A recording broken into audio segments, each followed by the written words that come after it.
Dans le village de Kambala, tout le monde connaissait Aminata. Elle était d'une beauté remarquable. Lorsqu'elle traversait le marché, les vendeuses interrompaient leur conversation pour la regarder. Les jeunes hommes rêvaient de l'épouser, tandis que les femmes enviaient son élégance. Mais derrière ce visage admiré se cachait un cœur rempli d'orgueil. Pour Aminata, un homme ne valait que ce qu'il possédait. Une vieille moto suffisait à le rendre ridicule. Un simple salaire faisait de lui un homme sans avenir. Elle ne regardait jamais la bonté, le courage ou l'honnêteté. Elle ne regardait que l'argent. Et chaque fois qu'un homme modeste osait lui déclarer son amour, elle transformait son refus en véritable humiliation devant tout le village. Elle ignorait pourtant une chose. La richesse qui impressionne les yeux disparaît parfois en une seule nuit. Mais la richesse du cœur construit un avenir que personne ne peut voler. Cette histoire raconte comment une femme qui croyait que l'argent était tout à découvert, trop tard, que le véritable trésor se trouvait chez ceux qu'elle méprisait. Installe-toi confortablement, car ce qui arriva à Aminata bouleversa tout le village. À 26 ans, elle était considérée comme la plus belle femme de toute la région. Son teint éclatant, son sourire et sa manière élégante de s'habiller attiraient tous les regards. Mais ce qui faisait parler les habitants n'était pas seulement sa beauté. C'était surtout son caractère. Aminata avait une règle qu'elle répétait à tout le monde. « Je préfère rester célibataire toute ma vie plutôt que d'épouser un homme pauvre. » Sa mère, Mariam, approuvait chacune de ses paroles. Depuis l'enfance, elle lui répétait sans cesse. « Ma fille, un homme sans argent apporte seulement les larmes dans un foyer. Si tu veux vivre heureuse, épouse un homme déjà riche. Ne perds jamais ton temps avec les pauvres. » Ces paroles finirent par devenir une vérité absolue dans l'esprit d'Aminata. Pour elle, la valeur d'un homme ne se mesurait ni à son honnêteté, ni à son courage, ni à son travail. Seul son portefeuille comptait. Très vite, sa réputation dépassa les limites du village. Tout le monde savait qu'elle humiliait publiquement les hommes qui osaient lui parler d'amour. Un matin de marché, un jeune cultivateur nommé Issa prit son courage à deux mains. Depuis plusieurs années, il économisait le peu qu'il gagnait pour construire une petite maison en banco. Il travaillait du lever au coucher du soleil. Tous les anciens du village le respectaient pour son honnêteté. Ce jour-là, vêtu de ses plus beaux habits, il s'approcha timidement d'Aminata. « Aminata, je sais que je ne possède pas encore beaucoup de biens, mais je travaille dur. Je voudrais apprendre à te connaître. Et si Dieu le permet, faire de toi mon épouse. » À peine avait-il terminé sa phrase qu'Aminata éclata de rire. Son rire résonna dans tout le marché. Les vendeuses cessèrent leurs activités. Les enfants s'arrêtèrent de jouer. Tout le monde regardait la scène. « Toi ?» Elle éclata encore de rire. « Tu veux m'épouser avec quoi? Tes bottes couvertes de boue? Ou ton champ de maïs ?» Quelques personnes commencèrent à rire avec elle. Issa baissa lentement la tête. Aminata continua. « Le jour où tu pourras acheter une voiture, reviens me parler. En attendant, va d'abord apprendre à devenir riche. » Le silence tomba.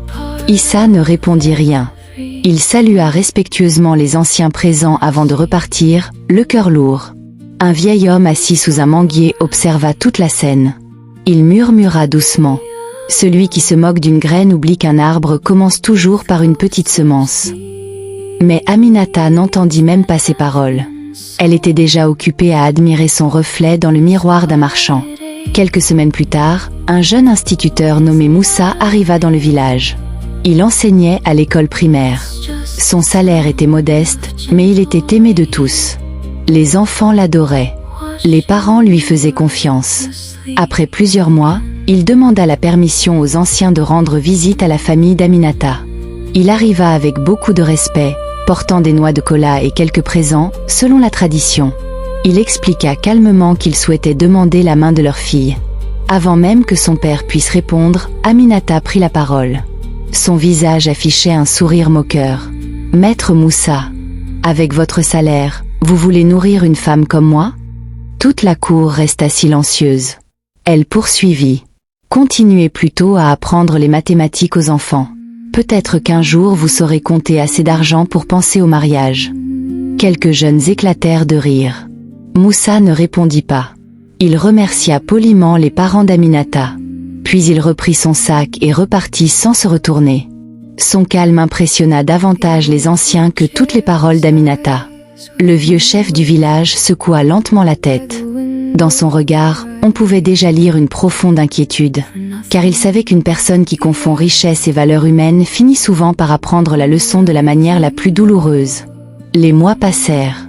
Aminata continuait de vivre comme une reine.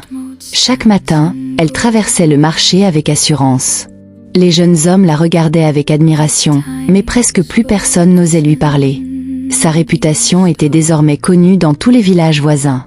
Ne tente jamais ta chance avec Aminata si tu n'es pas déjà millionnaire, disait-on en plaisantant. Pourtant, cette réputation rendait Aminata encore plus fière. Elle croyait avoir raison. Selon elle, les hommes qu'elle avait rejetés étaient simplement jaloux de son niveau d'exigence.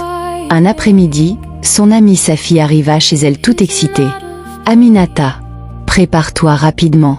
Il y a un grand commerçant qui vient d'arriver de la capitale. Il cherche à investir dans la région. » Aminata leva aussitôt la tête. « Vraiment ? Oui. On raconte qu'il possède plusieurs magasins, des camions de marchandises et même une villa en ville. » Le sourire d'Aminata apparut immédiatement. Le soir même, une grande réception était organisée chez le chef du village pour accueillir cet homme. Les notables, les commerçants et plusieurs familles importantes étaient invités. Aminata passa plus de 2 heures à choisir sa robe. Elle voulait être la plus élégante de la soirée. Lorsqu'elle arriva, toutes les conversations semblèrent s'arrêter. Quelques minutes plus tard, un véhicule luxueux entra lentement dans la cour. Un homme d'environ 35 ans en descendit. Grand, bien habillé, une montre brillante au poignet, des chaussures impeccables. Il s'appelait Samuel. Son assurance impressionna immédiatement tout le monde. Il salua les anciens avec respect avant de commencer à discuter avec les invités. Lorsqu'il aperçut Aminata, il lui adressa un sourire. Quelques instants plus tard, il s'approcha d'elle. « Bonsoir, mademoiselle. Bonsoir. On m'a dit que vous étiez la plus belle femme de Kambala. » Aminata sourit discrètement. Les gens aiment exagérer. Samuel éclata de rire. Cette fois, je trouve qu'ils ont été en dessous de la vérité. Ces paroles firent rougir Aminata. Pour la première fois depuis longtemps, un homme semblait posséder exactement tout ce qu'elle recherchait. Ils discutèrent pendant près d'1 heure. Samuel parlait avec élégance.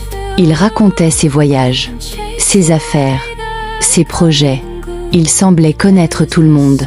Avant de partir, il demanda la permission de rendre visite à la famille d'Aminata. La jeune femme accepta immédiatement. En rentrant chez elle, elle annonça fièrement la nouvelle à sa mère.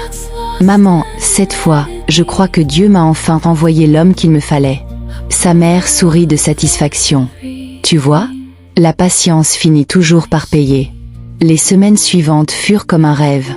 Samuel venait régulièrement lui rendre visite. Il arrivait toujours avec de beaux cadeaux.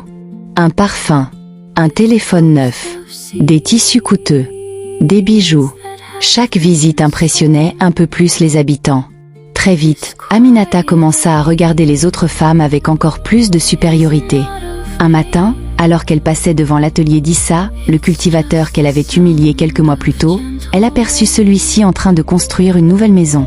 Au lieu de continuer son chemin, elle s'arrêta. « Alors Issa, tu construis toujours avec tes petites économies ?» Issa leva calmement les yeux. « Oui. Tu vois la différence entre toi et Samuel ? Pendant que tu poses des briques une par une, lui construit des immeubles. » Issa sourit simplement. Chacun avance à son rythme. Aminata secoua la tête. « Tu rêves encore trop petit. » Elle repartit en riant. Issa la regarda s'éloigner sans répondre. À quelques mètres de là, le vieux chef du village observait encore la scène. Il soupira. Un arbre qui pousse trop vite sans racines solides tombe au premier grand vent, mais personne ne prêta attention à ses paroles. Pendant ce temps, Samuel préparait discrètement quelque chose que personne n'imaginait. Il ne s'était pas approché d'Aminata par hasard. Depuis le début, il cachait un secret qui allait bientôt bouleverser toute sa vie. 3 mois passèrent. Tout semblait parfait.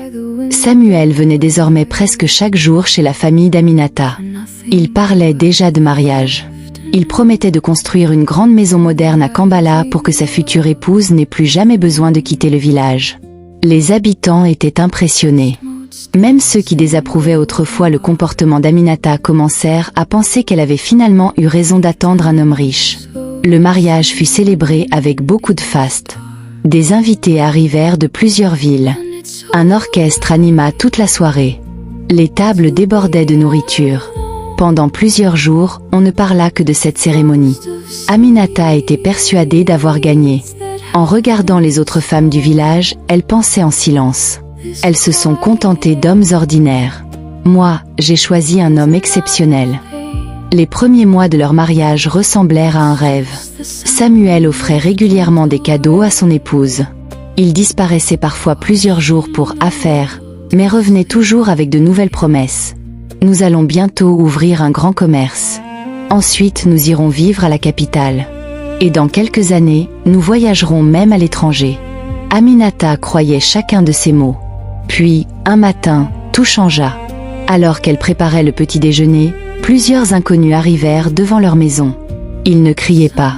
Ils ne semblaient pas violents. Mais leur visage était grave. L'un d'eux demanda calmement. « Samuel est-il ici ? » « Non. Il est parti très tôt ce matin. » L'homme échangea un regard avec ses compagnons. « Madame, nous devons vous parler. » Aminata sentit son cœur battre plus vite. Ils sortirent plusieurs documents. Des contrats, des reçus, des copies de signatures. L'un d'eux prit la parole. « Votre mari nous doit beaucoup d'argent. » Elle éclata de rire. « Impossible. Vous vous trompez de personne. Mon mari est un grand commerçant. » L'homme posa doucement une feuille sur la table. « Regardez cette signature. » Aminata baissa les yeux. Son sourire disparut. C'était bien sa signature. Samuel lui avait demandé plusieurs fois de signer des papiers. Il lui disait toujours « Ce sont simplement des formalités administratives. » Elle n'avait jamais pris le temps de les lire. Les visiteurs poursuivirent. « Plusieurs prêts ont été contractés à votre nom. Votre maison sert également de garantie. » Aminata sentit ses jambes trembler. « Ce n'est pas possible. » L'un des hommes répondit avec tristesse. « Madame, nous aurions préféré nous tromper. » Au même moment, elle essaya d'appeler Samuel. Son téléphone était éteint. Encore. Puis toute la journée. Puis le lendemain. Puis toute la semaine. Samuel avait disparu, sans laisser la moindre explication. Pendant plusieurs jours, Aminata le chercha partout. Elle se rendit à la grande entreprise dont il parlait sans cesse. Personne ne connaissait son nom. Elle alla ensuite voir la banque où il prétendait avoir ses comptes. Aucun employé ne le connaissait. Enfin, elle demanda l'adresse de la grande villa où il disait avoir grandi. La véritable propriétaire ouvrit la porte. En entendant le nom de Samuel, la femme soupira profondément. Encore lui. Aminata sentit son souffle se couper. « Vous le connaissez ? » « Oui. Il venait parfois louer cette maison pour quelques heures afin d'impressionner certaines personnes. Il prenait des photos, recevait des visiteurs, puis disparaissait. À cet instant, le monde d'Aminata s'écroula. Tout était faux. La voiture était louée. Les montres étaient des imitations. Les vêtements de luxe n'étaient portés que pour séduire ses victimes. Même les voyages dont il parlait n'avaient jamais existé. Le pire restait pourtant à découvrir. Quelques jours plus tard, une femme âgée se présenta chez elle. Elle portait un bébé dans les bras. Les yeux remplis de larmes, elle demanda « Vous êtes bien l'épouse de Samuel ?» Aminata répondit faiblement « Oui. » La femme prit une longue inspiration. « Je croyais être la seule. » En quelques heures, deux autres femmes arrivèrent. Toutes racontaient la même histoire. Toutes avaient été trompées. Toutes avaient perdu leurs économies. Toutes avaient cru épouser un homme riche. Samuel utilisait toujours la même méthode. Il étudiait les femmes qui accordaient plus d'importance aux apparences qu'au caractère. Puis il jouait le rôle de l'homme parfait. Et lorsqu'elles lui faisaient totalement confiance, il disparaissait avec leur argent. Aminata éclata en sanglots. Pour la première fois de sa vie, elle comprit que l'apparence pouvait cacher le plus grand des mensonges, et que les personnes qu'elle avait méprisées possédaient peut-être une richesse bien plus précieuse que tout l'or qu'elle avait poursuivi. Les semaines passèrent. Après la disparition de Samuel, la vie d'Aminata changea complètement. Les créanciers saisirent tout ce qui avait encore de la valeur. Les meubles, les appareils, les bijoux qu'elle croyait authentiques. Même la maison qu'elle occupait ne lui appartenait plus. En quelques jours, elle passa d'une vie de luxe à une petite chambre prêtée par une vieille tante vivant à l'autre bout du village. Pour la première fois, elle comprit ce que signifiait compter chaque pièce avant d'acheter un simple repas. Le matin, elle se levait avant le soleil. Elle préparait quelques beignets qu'elle vendait au marché afin de gagner de quoi manger. Personne ne se moquait d'elle. Mais les regards disaient tout. Les habitants se souvenaient encore de toutes les humiliations qu'elle avait infligées aux autres. Chaque pas dans le marché lui rappelait son passé. Un jour, alors qu'elle portait un lourd panier de farine, la poignée céda brusquement. Le sac tomba. Toute la farine se répandit sur le sol. Aminata resta immobile. Elle n'avait plus assez d'argent pour en acheter une autre. Les larmes commencèrent à couler. C'est alors qu'une voix calme retentit derrière elle. « Laisse-moi t'aider ». Elle se retourna. C'était Issa, le jeune cultivateur qu'elle avait humilié devant tout le marché. Sans prononcer un seul reproche, il appela 2 ouvriers. En quelques minutes, ils aidèrent Aminata à récupérer ce qui pouvait encore être sauvé. Puis Issa lui remit discrètement un sac de farine neuf. Aminata recula. Je ne peux pas accepter. Issa sourit. Ce n'est pas un cadeau. Considère cela comme un coup de main. Quand tu le pourras, tu aideras quelqu'un d'autre. Aminata baissa les yeux. Elle voulait demander pardon. Mais aucun mot ne sortait de sa bouche. Avant de partir, Issa ajouta simplement « La vie est déjà assez difficile. Nous n'avons pas besoin d'en rajouter aux autres. » Ces paroles restèrent gravées dans le cœur d'Aminata. Quelques semaines plus tard, elle dut accompagner sa petite cousine à l'école. En entrant dans la cour, elle aperçut un homme entouré de plusieurs enseignants. Tous le saluaient avec un immense respect. Il s'agissait de Moussa, le jeune instituteur qu'elle avait ridiculisé devant sa famille. Aujourd'hui, il était devenu directeur d'une grande école. Grâce à son travail, des centaines d'enfants recevaient une éducation de qualité. À la fin de la cérémonie, Moussa remarqua Aminata. Il s'approcha d'elle avec un sourire paisible. « Bonjour, Aminata. » Elle baissa la tête. « Bonjour. » Elle s'attendait à des paroles humiliantes, à des moqueries, à une revanche. Mais Moussa demanda simplement « Comment vas-tu » Cette simple question brisa quelque chose en elle. Elle éclata en sanglots. « Pardonne-moi. Je t'ai humiliée. Je croyais que tu ne valais rien. » Moussa secoua doucement la tête. « Ce qui est passé appartient au passé. Le plus important est de devenir meilleur qu'hier. » Il lui souhaita une bonne journée avant de repartir accueillir les parents d'élèves. Encore une fois, Aminata resta sans voix. Quelques mois plus tard, sa vieille machine à coudre tomba en panne. Sans elle, elle ne pouvait plus reprendre les vêtements qu'elle réparait pour survivre. On lui conseilla de se rendre dans le plus grand atelier de couture de la région. Lorsqu'elle leva les yeux vers l'immense enseigne du bâtiment, son cœur s'arrêta un instant. Le propriétaire n'était autre que Abdou, l'ancien apprenti tailleur. Celui dont elle s'était moquée devant toute sa famille. L'atelier employait désormais une trentaine de personnes. Des clients arrivaient de plusieurs villes. Les créations d'Abdou étaient même exposées lors de grands défilés de mode.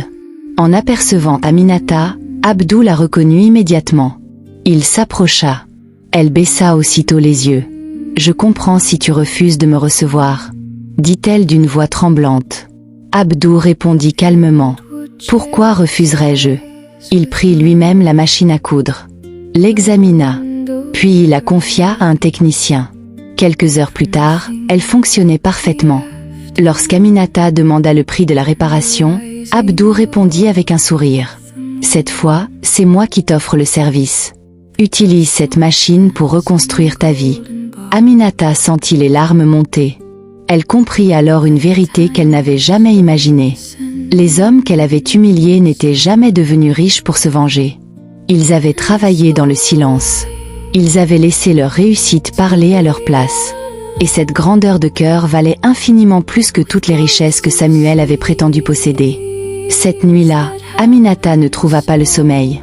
Pour la première fois depuis des années, elle pria. Elle demanda à Dieu de changer son cœur. Car elle comprenait enfin que la vraie pauvreté n'avait jamais été un manque d'argent, mais un manque d'humilité. 2 années passèrent. Le village de Kambala n'était plus le même. Aminata non plus. Chaque matin, Elle ouvrait sa petite boutique avant le lever du soleil. Elle vendait du savon, du sucre, du riz, des cahiers et quelques produits de première nécessité. Ce commerce ne la rendait pas riche, mais il lui permettait de vivre honnêtement. Peu à peu, les habitants commencèrent à lui refaire confiance. Cette fois, ce n'était plus grâce à sa beauté. C'était grâce à son changement. Lorsqu'une vieille femme n'avait pas assez d'argent pour acheter de quoi manger, Aminata complétait discrètement la somme. Quand un enfant venait acheter un cahier pour l'école sans avoir assez d'argent, elle lui disait avec un sourire « Tu paieras quand tu pourras ». Les gens étaient surpris. Ils avaient du mal à croire que cette femme était la même qui, autrefois, humiliant les plus modestes, faisait rire toute la place du marché. Un dimanche, le chef du village organisa une réunion de la jeunesse. Il souhaitait parler du respect, du travail et des choix dans le mariage. À la fin de son discours, il demanda une chose inattendue. « Aminata, accepterais-tu de dire quelques mots aux jeunes filles ?» Toute l'assemblée se tourna vers elle. Elle hésita. Son cœur battait très fort. Puis elle se leva lentement. Elle regarda les nombreuses jeunes femmes assises devant elle. Certaines lui ressemblaient beaucoup. Elle rêvait d'épouser un homme très riche. Comme elle autrefois. Elle prit une profonde inspiration. Si vous regardez la femme que j'étais il y a quelques années, vous penserez peut-être qu'elle avait tout. Mais ce n'était qu'une illusion. Je croyais que l'argent révélait la valeur d'un homme. Je me trompais. Je rejetais les hommes honnêtes parce que leurs vêtements étaient simples. Je refusais les travailleurs parce qu'ils n'avaient pas encore réussi. Et pendant que je méprisais ceux qui construisaient leur avenir avec patience, j'ai ouvert la porte à un homme qui avait appris à vivre dans le mensonge. Le silence régnait dans toute la cour. Même les enfants écoutaient. Aminata poursuivit. Aujourd'hui, j'ai compris une chose. Un homme peut porter des chaussures usées et avoir un cœur rempli de dignité. Un autre peut porter un costume coûteux et cacher le pire des caractères. Ne choisissez jamais une personne uniquement pour ce qu'elle possède. Cherchez quelqu'un qui respecte les autres. Quelqu'un qui travaille honnêtement. Quelqu'un qui tient sa parole. Parce que les biens peuvent disparaître. Mais un bon caractère reste. À ces mots, plusieurs anciens hochèrent lentement la tête. Le chef du village souriait discrètement. Enfin, la leçon avait été comprise. Quelques jours plus tard, alors qu'elle fermait sa boutique, un véhicule s'arrêta devant elle. Un homme descendit. Il portait une chemise simple. Aucune montre de luxe. Aucun signe extérieur de richesse. Mais son visage lui était familier. C'était Issa, le jeune cultivateur qu'elle avait humilié des années auparavant. Entre-temps, son exploitation agricole était devenue l'une des plus importantes de la région. Il employait plusieurs dizaines de personnes et aidait régulièrement les jeunes à apprendre un métier. Il salua Aminata avec respect. « Bonsoir. »« Bonsoir, Issa. » Un léger silence s'installa. Puis Issa lui tendit un sac rempli de semences. « Nous lançons un projet pour aider les familles à créer de petits jardins. J'ai pensé que cela pourrait intéresser. » Aminata prit le sac avec émotion. « Merci. » Issa sourit. « Tu n'as pas besoin de me remercier. Quand une personne change sincèrement, elle mérite qu'on lui donne une nouvelle chance. » Il remonta dans son véhicule et repartit. Aminata le regarda disparaître au loin. Cette fois, elle ne regrettait pas seulement de l'avoir rejeté. Elle admirait surtout l'homme qu'il était devenu. Un homme qui avait choisi le pardon plutôt que la vengeance. Cette nuit-là, en rentrant chez elle, elle trouva son jeune fils en train de faire ses devoirs. Il leva la tête et demanda « Maman, comment reconnaît-on une personne vraiment riche ?» Aminata s'assit près de lui. Elle caressa doucement ses cheveux. Puis elle répondit avec un sourire rempli de paix. « Mon fils, une personne est vraiment riche lorsqu'elle peut faire du bien aux autres sans attendre quelque chose en retour. » Le garçon réfléchit quelques secondes. Puis il sourit. Aminata leva les yeux vers le ciel. Elle savait qu'elle ne pourrait jamais effacer son passé. Mais elle pouvait construire un avenir différent. Et parfois, c'est la plus belle des victoires. Morale de l'histoire. Ne méprise jamais quelqu'un à cause de sa situation actuelle. La richesse peut apparaître et disparaître. Mais l'honnêteté, l'humilité et le travail construisent une vie que ni le temps ni l'argent ne peuvent remplacer. Si vous avez aimé cette histoire, laissez-nous un j'aime, commentez puis abonnez-vous à la chaîne. In gold descent, a beauty that must must have an end. I watch them fall without a tear, for spring will come again next year. The spider weaves a silk